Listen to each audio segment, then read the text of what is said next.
ऐसा पहले आपने कभी देखा कि एक ही चुनाव, एक राज्य के जो दोनों दल हैं उनकी पूरी लीडरशिप चेंज हो जाए? ट्रांसफॉर्म जिस तरह से हुआ कांग्रेस में, एक पीढ़ी की विदाई और दूसरी पीढ़ी का आगमन जिस तरह से हुआ, वो बहुत नेचुरल नहीं हुआ। इस बार जो संगठन की कमान हेमंत खंडेलवाल को दी है, वो उनको बड़ा अनुभव के तौर पर या संगठन के लॉयलिस्ट की तरफ से या कहें कि वो ऐसा लग रहा है कि मध्य प्रदेश में Rahul Gandhi central leadership develop करना चाहते हैं कि केंद्रीकृत हो एक जगह, जैसे भाजपा में हुआ कर। लेकिन सवाल यह है कि जीतू पटवारी की स्वीकार्यता पूरे मध्य प्रदेश के लेवल पर है क्या? वो खुद अपना चुनाव जिस शहर से वो आते हैं, इंदौर से, वहां अपना वो चुनाव हार चुके हैं। मध्य प्रदेश की राजनीति बहुत हद तक जनजातीय समाज की राजनीति है। संभावना है कि विक्रांत जी की वाइल्ड कार्ड एंट्री चुनाव से पहले मध्य प्रदेश हो। कांग्रेस अगर सशक्त होना चाहेगी तो उसको निश्चित रूप से आदिवासी क्षेत्रों में जो उसका जनाधार कहीं खिसका है, उसको वापस लाने की उसको कोशिश करनी चाहिए। आपने सही कहा कि विक्रांत भूरिया ने अपनी भूमिका बनाई है, लेकिन सवाल यह है कि क्या उमंग सिंघार विक्रांत भूरिया को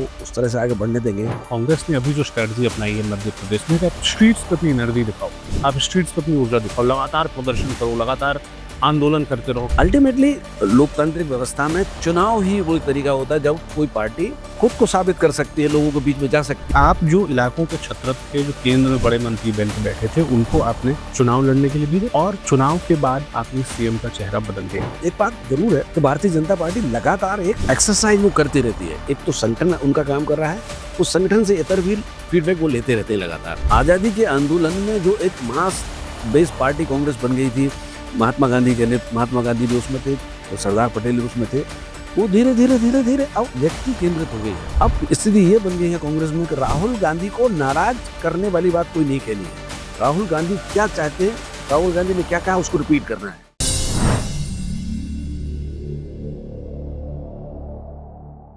वैसे इन दिनों देश की मीडिया में जब राजनीति की बात होती है तो बिहार और बंगाल तक सीमित है, लेकिन इन सब के बीच मध्य प्रदेश की राजनीति में भी कुछ ऐसा घट रहा है जो पूरे मध्य प्रदेश के पॉलिटिक्स को बदल सकता है। बात भाजपा की हो या बात कांग्रेस की, दोनों ही दलों में नई लीडरशिप उभर करके आ रही है और इसके मायने क्या हो सकते हैं, इस बारे में चर्चा करने के लिए आज हमारे साथ वरिष्ठ पत्रकार सतीश एलिया जी।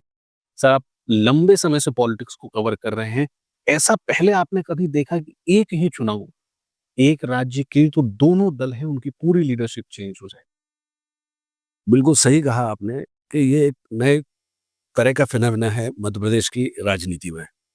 मध्य प्रदेश की राजनीति जो है हमेशा से ज्यादातर वक्त वो एक, जिसको कहते हैं कि दो ध्रुवीय राजनीति रही है। जनसंघ और कांग्रेस थे, फिर भारतीय जनता पार्टी बन गई तो भारतीय जनता पार्टी और कांग्रेस है, और इसमें एक तीसरी उपस्थिति हमेशा से समाजवादी दलों की अलग अलग समय पर रही है और अन्य दलों की रही है।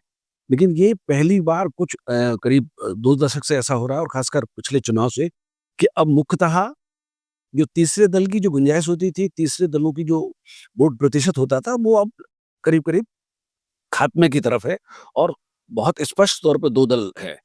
लेकिन इन दो दलों की राजनीति में भी जो 20 से 30 साल पहले तक की जो लीडरशिप उभरी थी, जिसको हम जैसे कहें कि हम 1993 में जब 92 में एक तरह से पटवा जी की जो भारतीय जनता पार्टी की सरकार थी, उसको जो गिरा दिया गया था बाबरी ढांचे के गिरने के बाद, तो दिग्विजय सिंह मुख्यमंत्री बने थे, तो ये कहा गया था कि ये युवा नेतृत्व है। एक तरह से उनके नेतृत्व में चुनाव लड़ा गया था, और वो प्रदेश कांग्रेस के उस समय अध्यक्ष होते थे। और उस वही कारण था कि मध्य प्रदेश की सरकार को गलत तरीके से गिराए जाने के बावजूद कांग्रेस सत्ता में आई 1993 में। 10 वर्षों तक दिग्विजय सिंह का शासनकाल चला, और इसके बाद जब भारतीय जनता पार्टी की सरकार आ गई, तब भी दिग्विजय सिंह ही कांग्रेस के बड़े नेता थे, और जो दूसरे गुट मध्य प्रदेश में हुआ करते थे, कमलनाथ का एक बड़ा गुट माना जाता था। हालांकि वो उस समय केंद्रीय नेता के तौर पर माने जाते थे, लेकिन पूरे मध्य प्रदेश में उनकी उपस्थिति थी। इसके अलावा अर्जुन सिंह की विरासत के तौर पर अजय सिंह संभाल रहे थे, और बिंदनों एक उनका असर था, और वो भी किसी न किसी भूमिका में रहते थे। सुभाष यादव प्रदेश अध्यक्ष भी रहे जब दिग्विजय सिंह मुख्यमंत्री थे, और उनकी अपनी एक पिछड़े वर्ग की राजनीति और वो एक विरासत थी। आदिवासी का भी मुद्दा बीच बीच में उठता रहता था, और दिलीप सिंह भूरिया थे जो आदिवासी नेतृत्व की बात करते थे मध्य प्रदेश में, और वो बीच में फिर भारतीय जनता पार्टी में गए, गोंडवाना गणतंत्र पार्टी में गए, और फिर अल्टीमेटली वो भाजपा में आ गए। तो कांग्रेस का जो नेतृत्व था मुख्यतः दिग्विजय सिंह, कमलनाथ, ज्योतिरादित्य सिंधिया और छोटा-मोटी उपस्थिति श्यामाचरण और विद्याचरण शुक्ल के लोगों की भी थी, लेकिन वो छत्तीसगढ़ बन जाने के बाद धीरे-धीरे खत्म हो गई थी। सुरेश पचौरी के भी समर्थक मध्य प्रदेश में होते थे, जो कहीं-कहीं खासकर भोपाल शहर में या आस-पास की कुछ सीटों पर उनका असर था। लेकिन आज अगर आप देखेंगे, खासकर कांग्रेस की राजनीति को देखेंगे, तो ज्योतिरादित्य सिंधिया 2018 में एक बड़ी भूमिका में थे और बाद में भारतीय जनता पार्टी में आ गए और भारतीय जनता पार्टी की सरकार बन गई, कांग्रेस की सरकार, कमलनाथ नाथ की सरकार का पतन हो गया। तो एक तरह से अब सिंधिया गुट जो होता था कांग्रेस का, वो एक तरह से नहीं है और पिछले 2023 के चुनाव में खुद कांग्रेस की जो राष्ट्रीय नेतृत्व है, राहुल गांधी खुद ने वो कमलनाथ को एक तरह से दरकिनार किया और कमलनाथ की जो उपस्थिति है या उनका जो गुट है, वो लगभग समाप्ति की तरफ है और करीब-करीब वही स्थिति दिग्विजय सिंह की के नेतृत्व की जो भूमिका थी, वो भी धीरे-धीरे क्षीण होने लगी। उनके जो उत्तराधिकारी थे उनको अपने जिलाध्यक्ष बनाया। अब स्थिति ये बनी कि मध्य प्रदेश में राहुल गांधी ने नए नेतृत्व की जो बात की और उन्होंने कहा लंगड़े घोड़े बाहर होंगे, बारात के घोड़े अलग होते हैं और रेस के घोड़े अलग होते हैं और इस तरह का एक जो एक व्यंग्यात्मक उनकी जो बात थी अपनी पार्टी के भीतर ही उनका जो तंज था। आज की स्थिति में ये है कि नेता प्रतिपक्ष उमंग सिंगार हैं, प्रदेश अध्यक्ष कांग्रेस के जीतू पटवारी है। हालाँकि जीतू पटवारी के साथ ये है कि वो खुद भी विधानसभा का चुनाव हार गए थे। तो एक तरह से युवाओं के तौर पर अगर देखें तो जीतू पटवारी भी युवा हैं और उमंग सिंगार भी युवा हैं। फिर कांग्रेस विधायक दल के उपनेता की भूमिका में वो सत्यदेव कटारे के पुत्र जो हैं वो 2 बार के हेमंत कटारे विधायक हैं, वो भी एक युवा हम उनको कह सकते हैं। तो कांग्रेस में एक तरह से, लेकिन वो ट्रांसफॉर्म जिस तरह से हुआ कांग्रेस में, एक पीढ़ी की विदाई और दूसरी पीढ़ी का आगमन जिस तरह से हुआ, वो बहुत नेचुरल नहीं हुआ। एक तरह से हम कहें कि वो कांग्रेस में एक तरह से वो ज़मीन पर जो कांग्रेस का एक वैक्यूम जैसा क्रिएट वो होने लगा और हमने देखा कि 2023 के नतीजे बहुत कांग्रेस के लिए जिस तरह से सामने आए और भारतीय जनता पार्टी ने जिस तरह से बहुत ज़बरदस्त सफलता हासिल की, उसमें जो बुजुर्ग नेतृत्व को दबाना और यंग नेतृत्व को इस तरह से उभारना, ये भी एक बड़ा कारण उसमें हम कह सकते हैं। दूसरी तरफ भारतीय जनता पार्टी है, भारतीय जनता पार्टी में भी जो बहुत दिनों तक लंबे समय तक मुख्यमंत्री की भूमिका में रहे शिवराज सिंह चौहान, उनको केंद्र में ले जाया गया और नरेंद्र सिंह तोमर एक बड़ा संगठन में भी वो समय-समय वो खासकर चुनावों के समय कमान ज़्यादातर बार उनके हाथ में रही और बहुत सफलता से पार्टी को वो जिताते थे। केंद्र में मंत्री भी रहे और लेकिन अब उनको एक तरह से उनकी भी पार्टी की मुख्य भूमिका से उनकी विदाई हो गई और वो विधानसभा के अध्यक्ष बन गए। प्रहलाद पटेल जैसे नेता थे, ऐसा माना जाता था कि वो कभी मुख्यमंत्री बनेंगे, लेकिन वो भी विधायक का चुनाव लड़के उनको भी राज्य के मंत्रिमंडल में लाया गया। मुख्यमंत्री के तौर पे मोहन यादव को लाया गया। वो हम एक तरह से कह सकते हैं कि वो तीसरी बार के विधायक हैं और अपेक्षाकृत युवा हैं। तो उस भूमिका में भी एक युवा, एक नए चेहरे को भारतीय जनता पार्टी भी सामने लेकर आई। प्रदेश अध्यक्ष के तौर पे हमने देखा कि वीडी शर्मा एक बहुत यंग अध्यक्ष माने जाते थे। उनका भी कार्यकाल हो गया और काफ़ी हम कह सकते हैं कि उनके हाथ में भी एक सफलता का श्रेय रहा। इस बार जो संगठन की कमान हेमंत खंडेलवाल को दी है, वो उनको बड़ा अनुभव के तौर पर या संगठन के लॉयलिस्ट की तरफ से या ये कहें कि वो उनका जो संघ परिवार से लगातार उनका पारिवारिक जुड़ाव है और एक बहुत साफ-सुथरी उनकी छवि रही है, बतौर सांसद, बतौर विधायक या बतौर पार्टी में संगठन के जो भी पद रहे हैं। तो एक तरह से वो यंग हम ना भी कहें तो, लेकिन एक नई बदलाव की एक बयार तो भारतीय जनता पार्टी में भी है। तो मध्य प्रदेश की राजनीति आपने बिल्कुल सही कहा कि वो एक नई करवट वो ले रही है। पुराना जो नेतृत्व है, पुराना खासकर कांग्रेस में ज़्यादा है, भारतीय जनता पार्टी में अभी भी भूमिका दिग्विजय शिवराज सिंह चौहान की हमको दिखती है या बाकी नरेंद्र सिंह तोमर भले ही वो विधानसभा अध्यक्ष बन गए हों, उनकी एक उपस्थिति, एक ऑरा उनका दिखता है। तो कांग्रेस में ज़्यादा बदलाव आया है और वो बहुत स्मूथ नहीं आया है। संगठन के लेवल पर देखें या नीचे के स्तर पर देखें, तो वो बहुत जिसको कहते हैं उसमें कहीं कड़वाहट भी है, बदलाव में कड़वाहट भी है। जैसे दिग्विजय सिंह के पुत्र को जिला अध्यक्ष बना दिया गया। ये माना जा रहा था कि पीढ़ी का जो परिवर्तन है कांग्रेस में, उसमें जयवर्धन सिंह को भी कोई एक बड़ी भूमिका मिल सकती है क्योंकि पूरे मध्य प्रदेश में जैसे कभी अर्जुन सिंह का एक गुट होता था, जब छत्तीसगढ़ और मध्य प्रदेश एक होता था, उनकी बड़ी प्रभावी उपस्थिति थी। करीब-करीब वैसी ही उपस्थिति दिग्विजय सिंह की भी पूरे मध्य प्रदेश में थी। कमलनाथ से कहीं ज़्यादा थी। अगर कमलनाथ मुख्यमंत्री ना बनते तो और उनकी भूमिका एक सीमित छिंदवाड़ा तक या कुछ जगह तक उनकी सीमित थी या अलग-अलग क्षेत्रों में छोटे-छोटे उनके समर्थकों के समूह थे। दिग्विजय सिंह की ज़्यादा उपस्थिति थी। वो ज़्यादा लोकप्रियता के हिसाब से भी या संगठन की समझ के नाते भी एक उनकी भूमिका थी, लेकिन उनको जिस तरह से मुझे लगता है कि एक तरह से हाशिए पे लाया गया और उनके पुत्र को उस तरह से आगे नहीं बढ़ाया जिस तरह से उमंग सिंगार को या जीतू पटवारी को बढ़ाया गया है।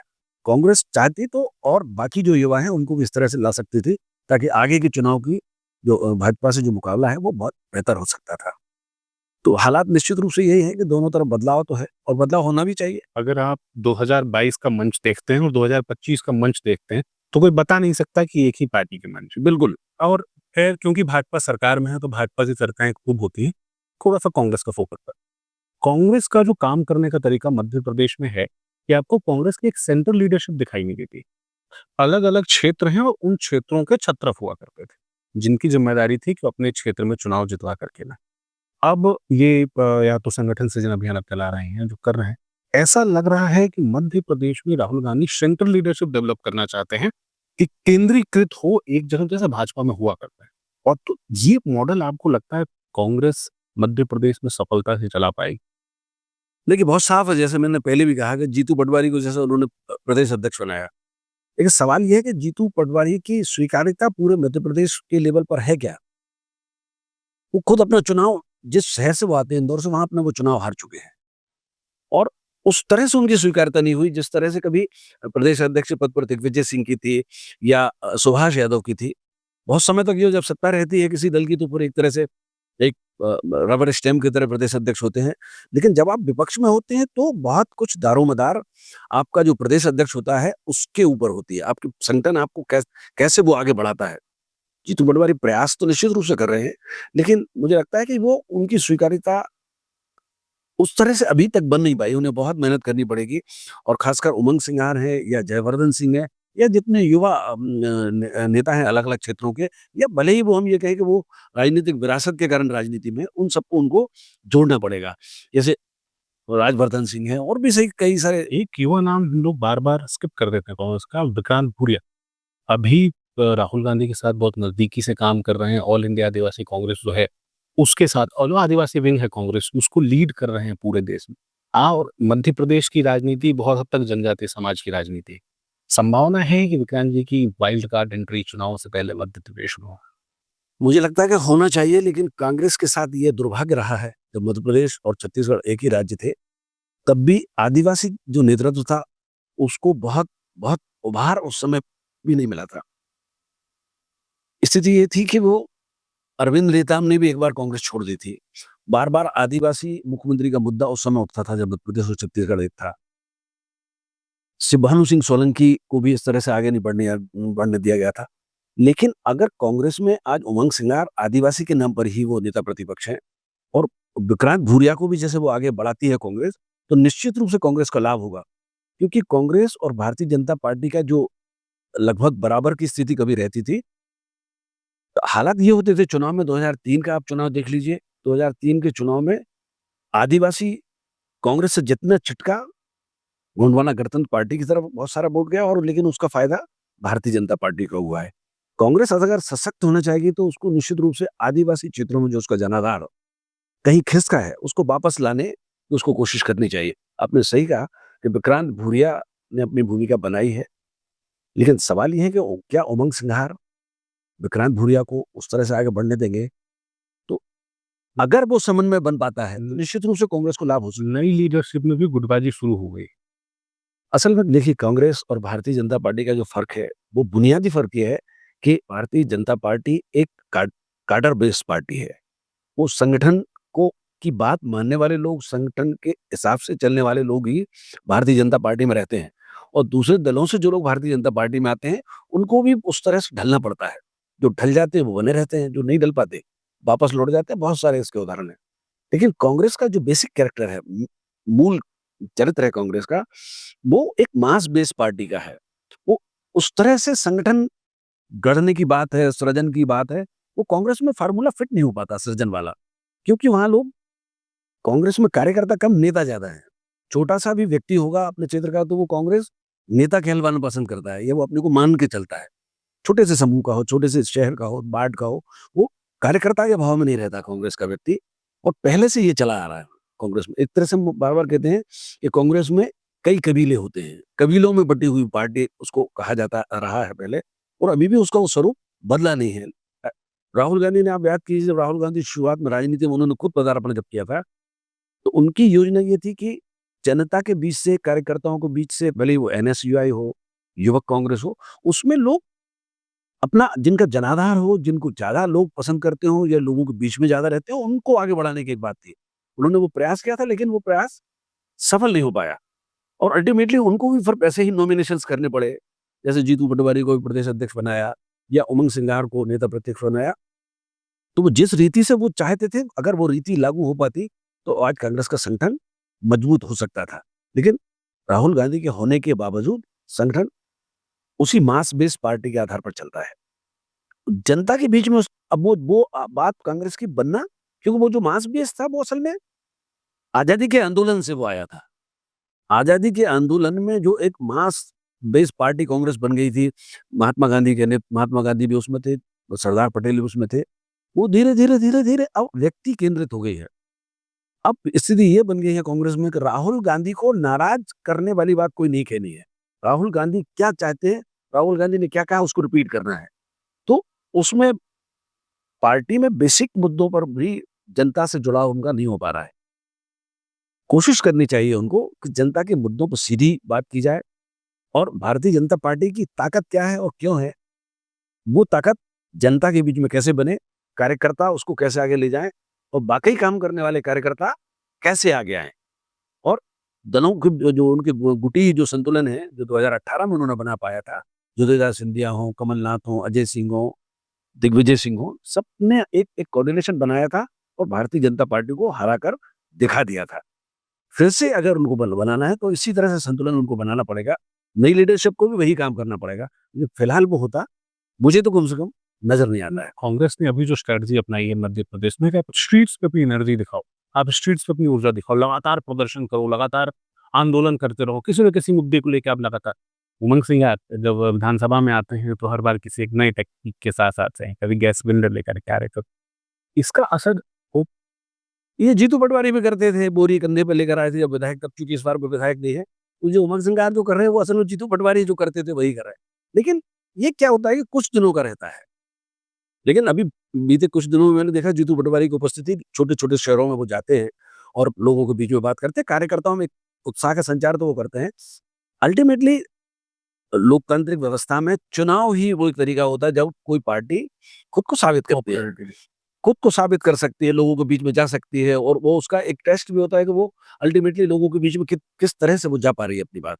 तो लेकिन जितना ज़्यादा कांग्रेस के नेता, कांग्रेस के नेता कार्यकर्ताओं के बीच में रहेंगे, और जितना ज़्यादा कार्यकर्ता सड़क पर रहेंगे जनता के मुद्दों को लेकर, और जनता के मुद्दों की कोई कमी नहीं रहती। भारतीय जनता पार्टी हो या कोई भी किसी पार्टी की सरकार हो, 2 तरीके होते हैं। एक तो पार्टी का नेतृत्व की मंशा, लोगों की मंशा, और दूसरा जिस सत्ता को आप चला रहे हैं, सिस्टम। अब आप देखिए, इस समय अगर आप देखेंगे तो लोगों में बहुत नाराज़गी है। मोहन यादव बहुत अच्छे मुख्यमंत्री हैं, उनकी भावना बहुत अच्छी है, मोदी जी की भावना बहुत अच्छी है, काम बहुत अच्छा करना चाहते हैं। कुछ बड़े काम उन्होंने भी बहुत अच्छे किए हैं, मोदी जी ने, जो लोगों के जीवन में बदलाव आया है। मोहन यादव ने भी बहुत सारे अच्छे निर्णय लिए हैं, और अच्छा खुले मन से वो काम कर रहे हैं। लेकिन जो सत्ता, जो प्रशासन का जो तंत्र है, आप देखिए भ्रष्टाचार के बहुत सारे मामले सामने आते हैं। यहाँ तक कि मैं बहुत सारे लोगों से मेरी बात होती है, भारतीय जनता पार्टी के भी जो लोग हैं, जो कार्यकर्ता हैं, वो भी तंत्र में जो एक भ्रष्टाचार व्याप्त है, उससे लोगों में बहुत नाराज़गी है।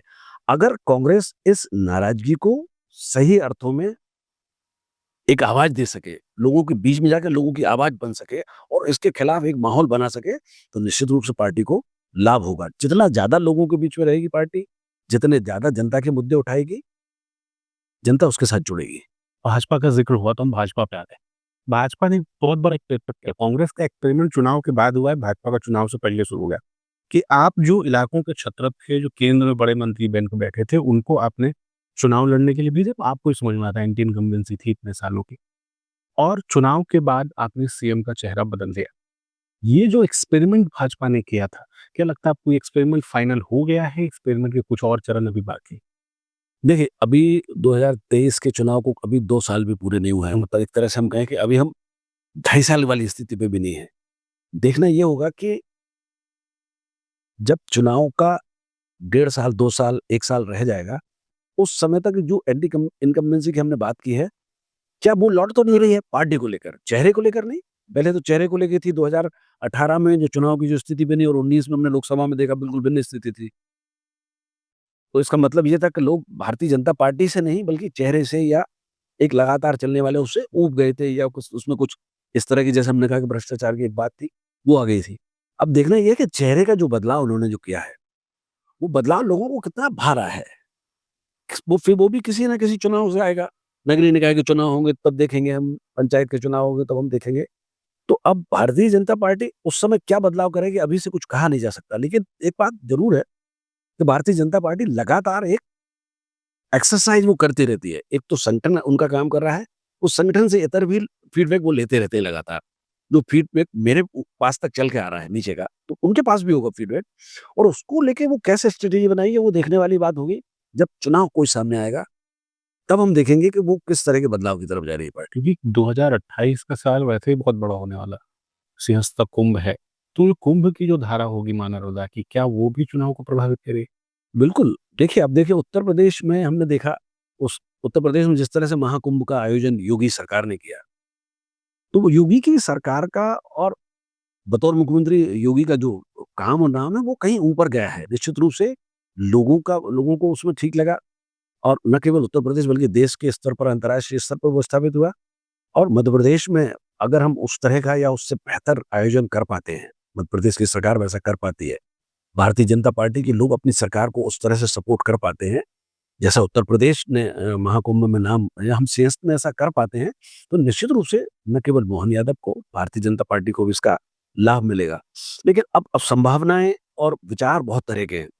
एक एक बात ये भी है कि एक देश एक चुनाव की एक बात है, तो हो सकता है कि 2029 का जो लोकसभा चुनाव है, वो पहले आ जाए। हुँ।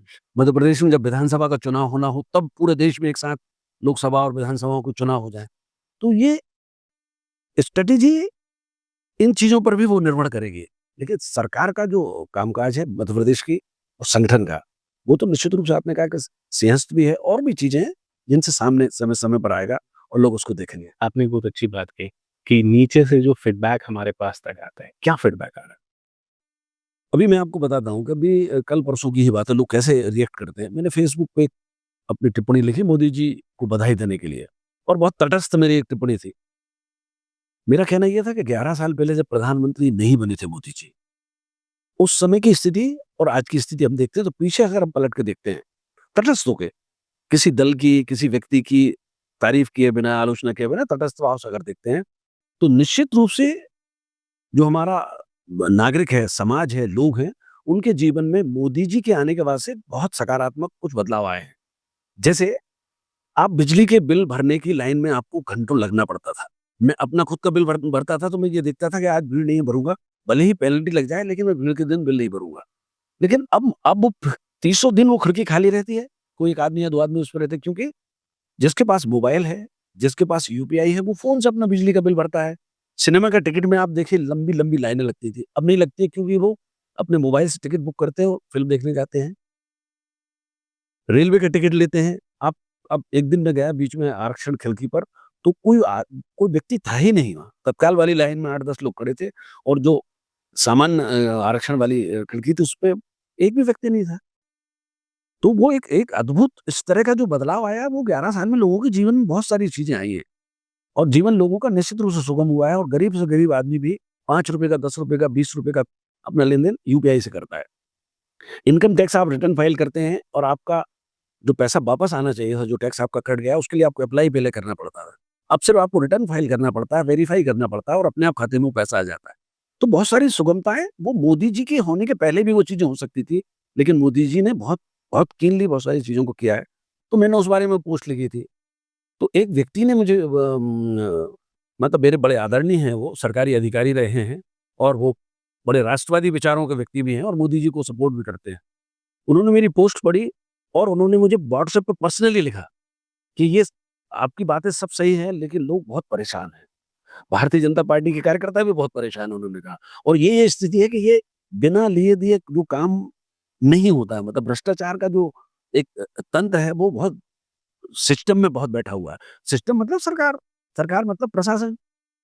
भाई मुख्यमंत्री की मंशा तो नहीं है ना, लेकिन नीचे के लोगों की है, तो उसको रोकने का काम तो हमारा है ना, पार्टी का भी है और संगठन का भी है। अगर नहीं रोकेंगे तो जब चुनाव आएगा तो लोगों के पास वो एक अवसर होता है नाराजगी व्यक्त करने का। तो अभी जैसे कहा कि 2 साल अभी पूरे नहीं हुए, तो अभी समय है चेतने का, इस फीडबैक को सही ढंग से लेने का कि नीचे कहीं न कहीं कोई न कोई चीज़ सड़ रही है या सड़ाहन आने को है, तो उसको रोकना चाहिए, क्योंकि संगठन भी ये नहीं चाहता है, सरकार भी नहीं चाहती है, लेकिन सिस्टम में वो कहीं न कहीं व्याप्त है। और भारतीय जनता पार्टी के ही लोग जो हैं, समर्थक लोग हैं या भारतीय जनता पार्टी के कार्यकर्ता हैं और वो अलग-अलग काम में भी रहते हैं, तो वो उनके कामकाज में ये भ्रष्टाचार कहीं न कहीं वो किससे बात कर रहे हैं? जिससे बात करते हैं वो अपनी असहायता व्यक्त करता है। तो एक एक फीडबैक लेने की ज़रूरत है, फीडबैक होगा भी, लेकिन जो मैं कह रहा हूँ ये भी एक तरह का फीडबैक है, तो इस तरफ भी सोचना चाहिए, क्योंकि लोगों को सुगमता मिले, जो मोदी जी चाहते हैं, जो मोहन यादव भी चाहते होंगे और कोई भी चाहता है। मान लीजिए जीतू पटवारी भी कोई मुद्दा अगर उठा रहा है, तो सिर्फ हम उसकी आलोचना इसलिए नहीं कर सकते कि जीतू पटवारी मुद्दा उठा रहा है, प्रदेश कांग्रेस का अध्यक्ष है, विपक्ष का व्यक्ति है। हो सकता है वो कई बार ठीक मुद्दे वो भी उठा सकता है, तो विपक्ष का व्यक्ति भी कोई अच्छे मुद्दे उठा सकता है, आपका कार्यकर्ता भी कोई फीडबैक आपको दे सकता है और एक सामान्य व्यक्ति है वो भी आपको फीडबैक दे सकता है। तो पार्टी लेती ही होगी फीडबैक, संगठन भी लेता होगा, सरकार भी लेती होगी, लेकिन इस समय का जो फीडबैक मेरे पास जो आया मोदी जी के जन्मदिन पे, तो वो उससे मैं भी एक तरह से मुझे लगा कि ये वास्तव में बहुत गंभीर स्थिति है। जिस व्यक्ति ने वो मुझे भेजा था, वो बहुत, जिसको हम कहते हैं ना कि बहुत सुविचारित, अनुशासित व्यक्ति हैं, जिन्होंने अपना पूरा जीवन समाज की सेवा में दिया और सेवानिवृत्त हो गए, लेकिन उनको लग रहा है कि यार ये ठीक नहीं है, ये ठीक बोले, वो मुझे उन्होंने शायद इसलिए भेजा हो कि मैं किसी लेवल पे वो फीडबैक दे सकता हूँगा, तो मुझे देना चाहिए। और आज आपके मंच पर आपने जो प्रश्न पूछा, तो वो उसको मैं खुल के कह भी रहा हूँ, क्योंकि मेरी भी मंशा ये है कि गलत अगर कहीं हो रहा है, सिस्टम में कोई दिक्कत है, तो उसको दुरुस्त करने में हम कोई भूमिका निभा सकते हैं, तो निभाना चाहिए। बहुत-बहुत धन्यवाद आपका। आपने इस विषय पे इतना समय हमें दिए। निश्चित तौर पर जिन लोगों ने इस चर्चा को सुना होगा, उन्हें मध्य प्रदेश की राजनीति और इस राजनीति में हो रहे एक्सपेरिमेंट को समझने में मदद मिली। बहुत-बहुत धन्यवाद आपका। इस तरह की चर्चाएँ लगातार देखने के लिए आप आयुष से जुड़े रहिए। प्रदीप सर भी लगातार आयुष से मिलते रहेंगे। बहुत लगातार जुड़े रहने के लिए आयुध को सब्सक्राइब जरूर करें।